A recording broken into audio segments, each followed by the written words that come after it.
এটা হচ্ছে গাবু, একটা মোটা কিউট গরু যার চোখ দুটো বড় বড় আর গলায় রঙিন দড়ি ঝুলছে। সে সারাদিন তার গোয়াল ঘরে খায়, ঘুমায় আর মাঝে মাঝে বাইরে তাকিয়ে স্বপ্ন দেখে। হ্যাঁ, গাবুর একটা স্বপ্ন আছে। সে চায় এবারের ঈদে সে হবে গ্রামের সেরা গরু, একেবারে পেট। স্বপ্নে গাবু হেঁটে যাচ্ছে লাল গালিচার উপর দিয়ে। তার চোখে চকচকে সানগ্লাস, গলায় ঝমঝমে সোনালি ঘণ্টা। চারপাশে গ্রামের মানুষ হাততালি দিচ্ছে, ছবি তুলছে, আর কেউ কেউ তো সেলফি তুলছে গাবুর সঙ্গে।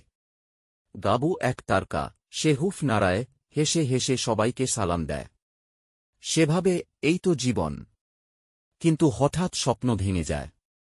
গাবু আবার তার শান্ত গোয়ালঘরে ফিরে আসে। তবে এবারও সে একা না।